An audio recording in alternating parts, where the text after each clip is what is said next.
जय श्री राम।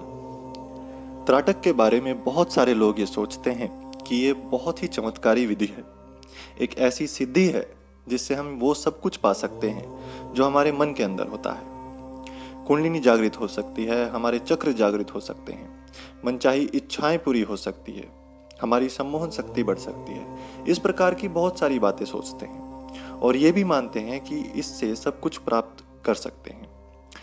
आज इस वीडियो के माध्यम से इसी बात को समझाने का प्रयास है कि वो कौन सी गलतियां हैं जो हम त्राटक के संबंध में करते हैं और वो कौन सी बातें हैं जो सच हैं।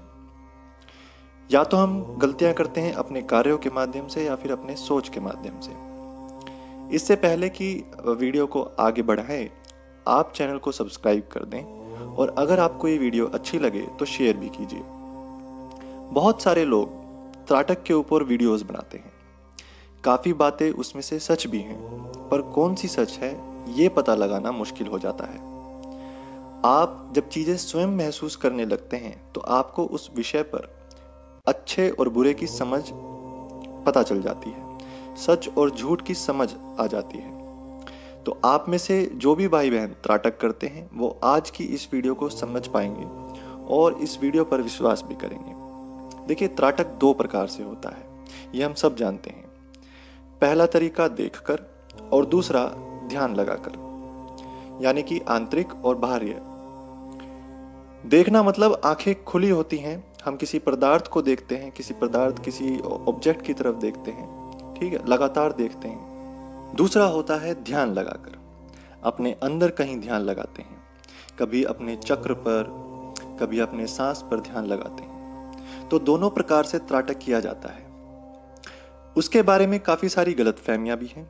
इसके संबंध में कोई भी जानकारी आप जानना चाहते हैं तो हमने 2 वीडियोस त्राटक पे पहले भी बनाई हैं, आप वो देखकर अच्छे से समझ सकते हैं। लिंक जो है डिस्क्रिप्शन में दे दिया है। तीसरी वीडियो भी बनाई थी दर्पण त्राटक के ऊपर, पर किसी वजह से वो हमसे डिलीट हो गई थी गलती से। तो हम बात कर रहे थे त्राटक की गलतियों के बारे में। लोग हमेशा पता नहीं यही सोचते हैं कि ये त्राटक की विधि हमें सब कुछ दिलाती है, यानी हमारी मन की इच्छाओं को पूरा करती है, हमारी आध्यात्मिक शक्ति को बढ़ाती है, और ये सोचकर हम त्राटक करने लग जाते हैं। कुछ दिन करते हैं फिर उसको छोड़ देते हैं। इसके अंदर 2 बातें होंगी। सबसे पहली बात तो हम ये मान लेते हैं कि त्राटक ही सब कुछ करता है। त्राटक सब कुछ नहीं करता है, और भी बहुत सारी विधियां होती हैं, लेकिन त्राटक भी काफी कुछ करता है। ये एक हठयोग की विधि है और हठयोग छोड़ने को नहीं कहते हैं। जो हम छोड़ देते हैं तो इसका मतलब हमने ये काम अधूरा छोड़ दिया, वो हठयोग है ही नहीं। तो अगर आप त्राटक करते हैं तो ये गलती कभी ना करें कि उसे आप 10 दिन करें, 15 दिन करें और उसके बाद छोड़ दें। इसमें बगैर कोई रिजल्ट का आपको परिणाम मिलेगा, कुछ भी रिजल्ट नहीं आएगा। इसको लगातार करना पड़ता है अगर इसमें आपको रिजल्ट लाना है तो। दूसरी गलती हम इसमें जो करते हैं, हम ये मान लेते हैं कि त्राटक हर हाल में हमारी आंखों की ज्योति बढ़ाता है। हाँ, ये सच है कि अगर हम पॉजिटिव थॉट लेकर काम करते हैं तो हमारी आंखों की ज्योति बढ़ती है। हमने ये त्राटक की वीडियो में बताया भी है। लेकिन अगर आपके अंदर कोई ऐसा नुक्स है, कोई ऐसी समस्या है, बायोलॉजिकल कोई प्रॉब्लम है, तो फिर आपको डॉक्टरी मदद की आवश्यकता है। तो अगर आपके जो हेल्थ एडवाइज़र हैं, अगर आपको कहते हैं कि आपकी आंखें स्वस्थ हो चुकी हैं तो आप इसको कंटिन्यू कर सकते हैं, वरना सलाह यही है कि आप फिर त्राटक ना करें। एक और भ्रांति है सूर्य त्राटक को लेकर कि सूर्य त्राटक करने से आंखें खराब हो जाती हैं। तो देखिए, अगर आप दोपहर में सूरज की तरफ देखते हैं तो ये बहुत मुश्किल काम लगता है, और उसकी किरणें जो होती हैं वह हमारे ऊपर एक नेगेटिव असर डालती हैं, हमारी आंखें खराब हो सकती हैं।